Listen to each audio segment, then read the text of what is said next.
Darkness. That was all she could feel. It invaded her mind, penetrated her thoughts, and obscured her sight. Her faculties of consciousness faded in and out as she stumbled blindly against the shadows that she was swift to curse. Throbbing spasms of pain racked her skull, as if threatening to crack it open. The mare clutched at her temples blindly, and swore under her breath for the nth time. "Must not forget," she managed to squeak with great effort. "Some things can't let go. Where I am. Ugh." Another wave of pain radiated through her cranium, and she stopped. Her breathing became labored as the strength threatened to abandon her body and leave her in the dark. "My name is..." She stumbled again, managing to step down the hallway towards the next door. The darkness still gripped at her, and even as she strained her eyelids open to see the path ahead, the edges of her vision were severely blurred and distorted. She was forced to close them tightly again. The pain was simply too much. "I live in Ponyville," she gasped out, falling to her knees as she groaned in pain. "My name. She shook her head to ward off the agony. "Ugh. No. My friends. All gone. Must save." Urging her body to stand, the mare staggered forward again through the nearest doorway. With a grunt of effort, she forced the wooden door to swing open, and she collapsed to the wet stone-tile floor on the other side of it. She could not bring herself to open her eyes again to see where she was. The sudden sound of thunder and rainfall stuck in her mind, and the white flash of lightning was bright enough for her to see beneath her eyelids. Groaning and panting, she managed to drag herself several yards along the floor, blindly crawling towards it.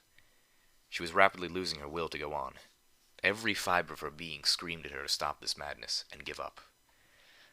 "This is crazy. I need... fine. Ugh. I can't remember where." What vigor that managed to bring the mare here had at last departed, and the darkness quickly set to work, seeping into her consciousness. Her memories began to fade as her awareness slipped into a state of unknowing. The sound of precipitation and thunder began to quiet as her thoughts became hopelessly blank. "Can't stay awake." Finally, admitting defeat, the mare allowed her body to fall limp as she lapsed into unconsciousness. The final thought that her mind could process was but a simple question. What have I done? Rain. The soft and delicate patter of water dribbling onto stone was somehow loud enough to make the mare stir. Her head throbbed with a dull ache. Thankfully, the worst of the pain had gone. She must have been asleep for a long time, as there was no longer the sound of angry thunder outside. Now, it was a mostly quiet night, and a lot of the rainwater was still draining away from where it had pooled. Such was the state of affairs. With a groan, the mare slowly opened her eyes and became aware of her surroundings. She was in a hallway, one that ran along the outer edge of the castle. As the area was open to the outside air, a cool and gentle breeze was running through the hall and across the mare's coat. She felt somewhat grateful for this brief moment of serenity. The stony tiles she was splayed upon were wet with rainwater, and only when a wayward drop of water fell on her muzzle did she look up. Parts of the ceiling were full of holes, and the runoff from the recent rainstorm was still pouring down it onto the floor below. Where am I? She already felt foolish for asking such a question. Of course she knew where she was. Actually, no. Huh. How strange. She could not remember. Everything before she woke up was a blur, besides the pain. In fact, why was she here? Apparently sleeping on the floor. How did she get here? When did she get here? What on earth had happened? For that matter, who was she? I can't remember anything. The mare heaved her sorry body off the cold, hard floor and checked her surroundings. It certainly was dark. If not for the moonlight that shone through the open windows, then it would be pitch black.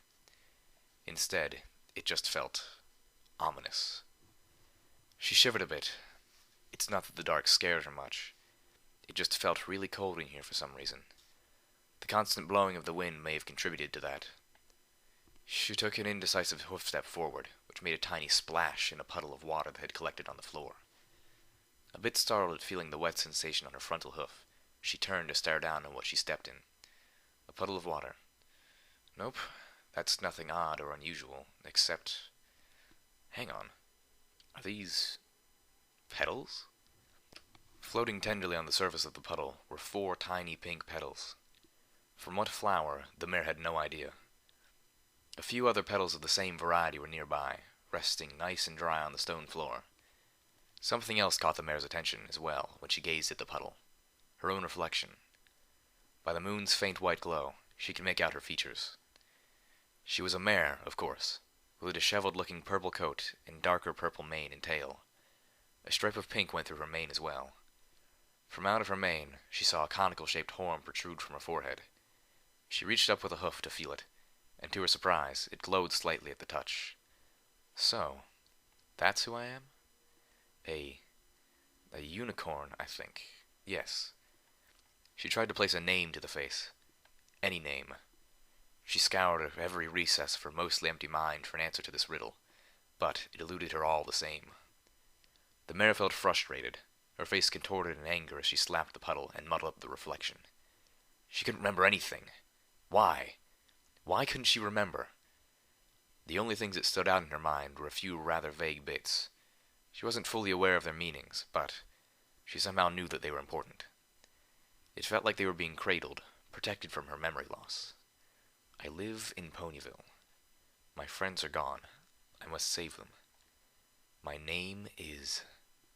That last bit, the all-important identity of her own psyche, her name, was missing. She felt so empty, so incomplete. Who cared if she lived in Ponyville, wherever that was? And these friends, why did she have to save them? Just because they were gone? It didn't make any sense. Now, she was getting even more frustrated. Where was she now? It certainly didn't look like any Ponyville that she could think of. If there was one thing for sure, she wanted to get out of this place.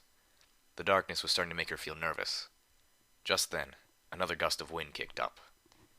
It was slightly more powerful than the last time, she noticed, and her mane was almost blown completely to one side because of it.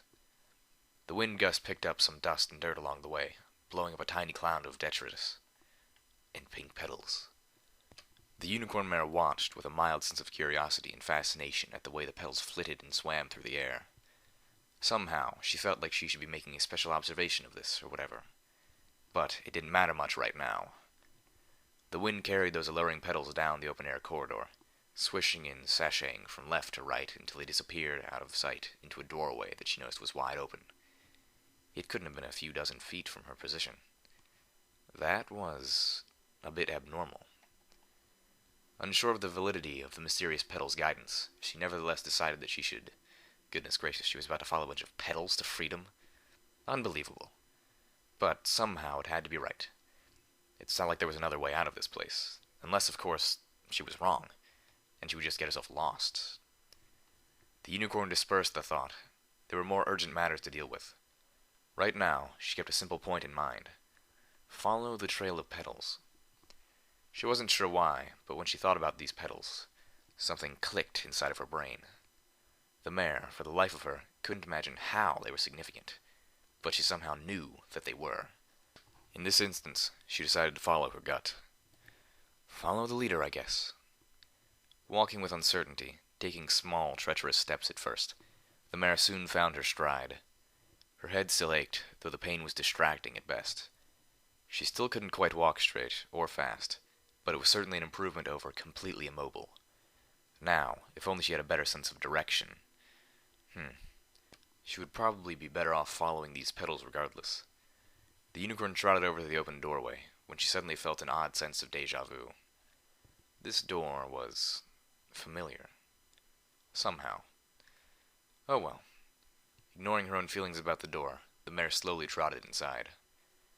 Rather than close the door, which should only be the polite thing to do so as not to allow a draft inside, she simply left it open.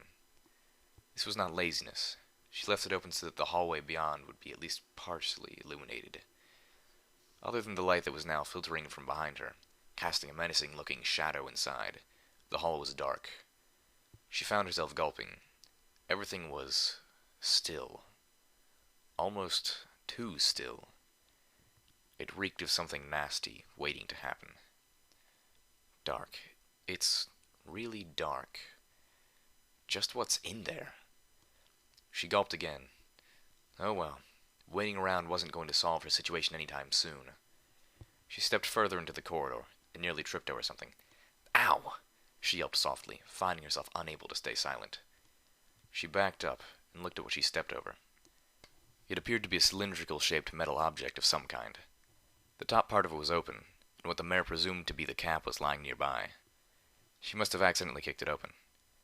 Curiosity piqued. She bent down to examine the object, and squinted her eyes to see in the low light. Inside the open container appeared to be several tiny crystals. Each one had a dull reddish glow to it, as if there was a fire burning inside each individual gem. The mare breathed softly, admiring their subtle beauty. But what were they doing in a capsule like that? Answers once again failed her, as did her sense of curiosity. They were just some weird rocks. They weren't worth staring at. She was just about to walk on and leave them behind. But a distant thought tugged at her mind. The unicorn looked back towards the small cylinder containing the crystals, and hesitated. Maybe they would be useful for something. She shrugged and reached down to pick up the case of crystals with her mouth. Perhaps she should just carry it around, for just a bit. Okay, now that's done. Where was I going?